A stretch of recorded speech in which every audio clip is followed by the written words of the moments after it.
shamwari yako. Saka kana ukaona shamwari yemurume wako ichifamba nemurume wako, kazhinji kacho vakadzi musafunga kuti murume wako anonyengerwa neshamwari yake, kana kuti shamwari iyi inoziva mageme ese emurume wangu, sei isina kunditaurira. Haisi shamwari yako, saka hakwanisi kuuya kuzokuudza kuti murume wenyu ari kudai ari kudai ari kudai. Dei yanga iri frendi yako ndo inogona kuita zviviri, chokukuudza kuti ndaona murume wako ari pakati naningi, kana kuti ari kuita zvakati. But the fact yekuti haisi shamwari yako, iwe shamwari yemurume wako, pavanoita mageme avo vanotovhanjana. Saka musavenge shamwari dzevarume muchiti shamwari dzevarume dzinosiya. Pane mukadzi andawana ndishaura naye ari kuti ndoda kutotsvaga vanhu vanouraya shamwari dzemurume wangu, shamwari yemurume wangu, nekuti murume uyu ndaimuchemera chimuudza zvese achitoziva kuti kune mumwe mugirlfriend ariko, kune mukadzi atoriko. Saka ndoda kumutsvagira vandimuurayi because ndakandirwadzisa murume uyu, ndainomuchemera nhamo dzangu dzese. So ndabva ndabvunza mukadzi uyu ndikati, saka mhosva yemurume uyu ndeyei? Zvikanzi aidi kundiudza because aiziva zvese achifamba nemurume wangu. Ndikati aikuudza akamira sari, ishamwari yako here?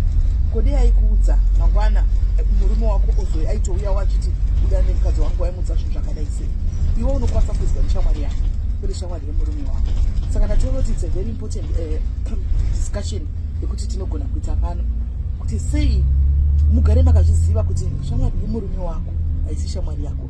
And vanotoziva zvakawanda vanhu ivo vaya vamunoti shamwari dzevarume, a lot of things zvinhu zvavanotoziva, but simply because haasi murume wako, he can't tell you haisi shamwari yako, he can't tell you exactly what your husband is doing out there. Anditi mazvona. So musavenge zvenyu shamwari dzevarume asvika pakundudza kuti murume wangu anofurigwa neshamwari. Come on guys, murume uyu is around 36-38 years, anofurigwa ne38 years ndiani? Tese paupenyu hwedu tine dzimwe shamwari dzototudza kuti aiwe murume wako ari kuhura, dei wangu wahurawo newe but hauna kuhura. Why usina kuhura? Because you know pachi zvako kuti zvakatoipa, because hausizira rekuti tinofurigwa, unofurigwa. Handitiona mwana chaya ne7 years ukamuchande chinobana kuona kuti mai wangu akandidza kuti kuba kwakaipa, because anotoziva kuti kuba kwakaipa. So tingataura zvimwe tikati kudini, but fact yekuti tingazotaura kanzi shamwari yemurume wangu iri kunyengera murume wangu kuti aite chiuri, hakuna zvakadaro. Murume wako ndiye anenge agara riri dambudziko, murume wako ndiye anenge agara iri problem. Kana uchida kudhila nemunhu nakutengera matsotsi, tengera murume wako, ndo dambudziko. Ndiye akasimuka, ndiye akaenda kunonyenga munhu, ndiye akatosvika pakutomitisa munhu kunze ikoko. Shamwari yakatosvika pakutopinda mukati muupenyu hwemunhu ikatongoziviswawo kuti shamwari ndiri chibhebhi changu chakadai. Chero akatonzi akapinda mumba akaona chibhebhi chirimo chakavata, hakwanisi kukuudza nokuti haisi shamwari yako. Shamwari yako chero ukabuda mukati muupenyu hwemumogonasi, iye anosara chimutamba neshamwari yako. Saka ndatichionesane papa madzimai uye tidzidzisane kuti shamwari yemurume wako haisi shamwari yako.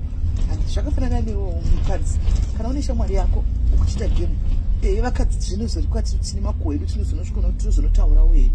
Handiti maona kuti baba nhingi unogona kunyora baba nhingi mukadzi wenyu zvakati, but akashoma kuti varume vadaro. Vamwewo mafriends tikadzi hatomboudze murume wako kuti mukadzi arikutodai, vanotovharirana, ndo rinenge tori gemu racho.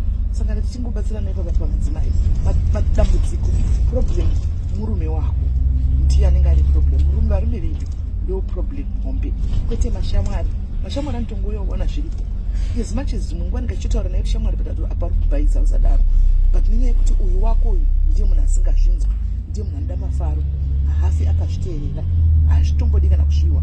Saka musavenge shamwari dzevarume muchiti shamwari dzevarume ndo dziri kunyengera varume vedu. Haiwa, varume venyu ndo vari kuzvinyengera, varume venyu ndo maproblems mahombe chaiwo. Dhila nemurume wako, kana wafunga kuti tengera murume wako kuti ndiye dambudziko hombe, muve nezvakanaka. Ndinoziva munozvionawo sei?